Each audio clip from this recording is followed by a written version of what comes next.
rezeki yang tidak disadari. Dulu, saya mengira bahwa sholat duha, sholat tahajud, membaca Al-Quran, dan membaca zikir itu dapat menjadi penyebab terbukanya pintu rezeki atau harta kita.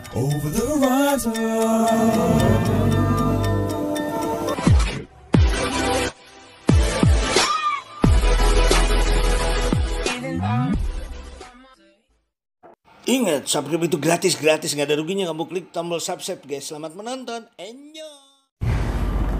Di dalam sebuah ayat Quran, ketika Allah menceritakan keadaan orang-orang yang didatangi malaikat atau keadaan mereka yang telah dicabut nyawanya, mereka mengatakan, ya Rabbi, laula akhartani ila ajalin qarib fa asaddaqu wa aku minas sholihin.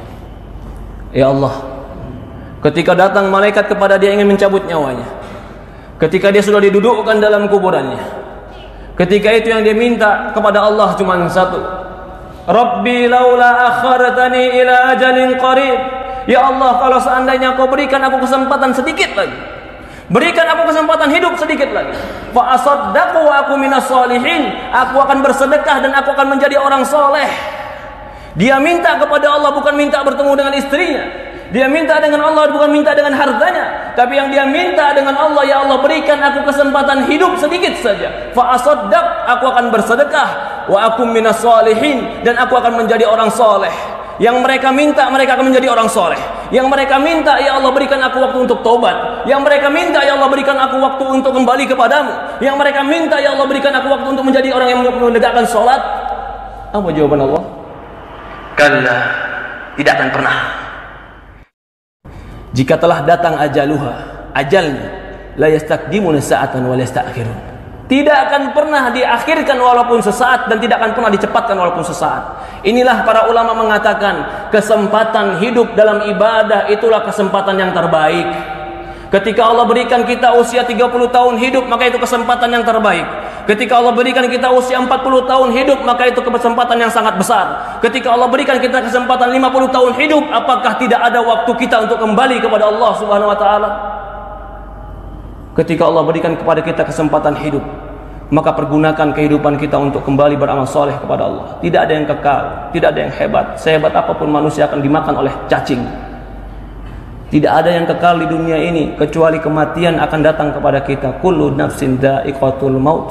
Semua jiwa pasti mati. Maka tidak ada yang pantas kita sombongkan, tidak yang pantas kita lupakan, kecuali kita membawakan perbekalan ketemu Allah Subhanahu wa taala. Fatazawwadu fa inna khaira zadi taqwa. Berbekallah, sebaik-baiknya bekal adalah ketakwaan. Perhatikan tadi ketika kita membaca dalam sebuah ayat Al-Quran, ketika didatangkan dia waltaqatis syaqqa bisyaq, ketika dicabut nyawanya, lalu apa yang terjadi? Betis dengan betisnya bertemu, semua badannya kram. Kenapa dia lakukan? Fala saddaqa wala shalla. Allah sebutkan sebabnya. Walakin kadzdzaba wa tawalla. Tidak sedekah, tidak membenarkan Quran, tidak membenarkan hadis, wala shalla, tidak mengerjakan salat.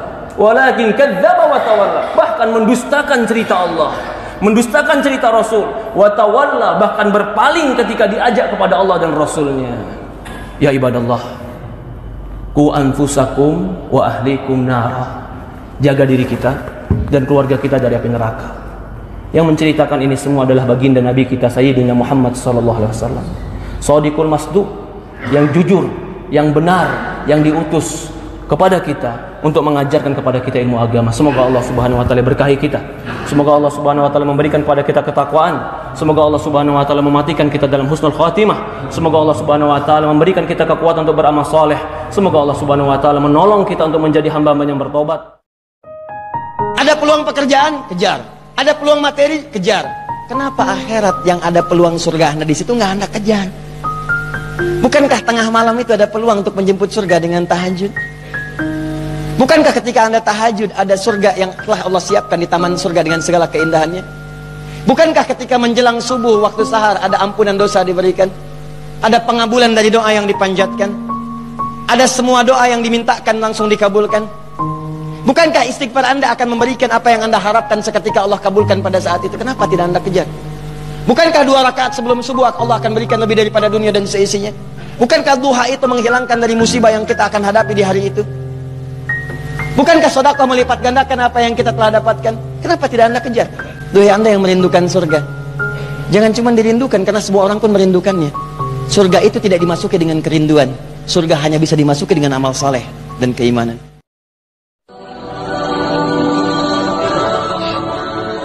Sungguh semua bacaan yang disampaikan di waktu fajar itu dipersaksikan. Siapa yang menyaksikan? Inilah kekhususan waktu subuh dibandingkan dengan waktu lainnya. Kata Nabi, seluruh malaikat siang dan malaikat malam itu semua berkumpul di waktu fajar. Jadi kalau kita memanfaatkan waktu fajar ini dengan memperbanyak doa kepada Allah, kemudian dengan meningkatkan bacaan-bacaan kita, bacaan Al-Qur'annya, zikirnya dan sebagainya, apalagi ini di hari Jumat, maka Masya Allah, bukan hanya Allah yang kemudian menerima doa-doa kita, tapi malaikat turut bergabung di situ untuk mengaminkan dan mengistighfarkan segala permohonan ampunan kita. Saking mulianya waktu fajar ini, jangankan sholat fardunya, ya 2 rakaat sebelum sholat subuh, lebih baik daripada dunia dan seisinya. Allahumma labbaik, labbaik la syarika lak labbaik, innal hamda wan ni'mata. Makanya sebelum tidur itu baca doa. Sebelum tidur baca Fatihah sekali, Qul huwallah 3 kali, Qul ambil falak sekali, Qul ambinas sekali, ayat kursi sekali, Qul huwallah sekali 3 kali, Fatihah sekali, Qul huwallah 3 kali, Qul ambil falak sekali, Qul ambinas sekali, ayat kursi sekali. Tiup ke tapak tangan, hembuskan ke muka, ke kepala, untuk menjaga dari godaan setan, sihir, santet dan macam-macam black magic.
Astaghfirullahalazim.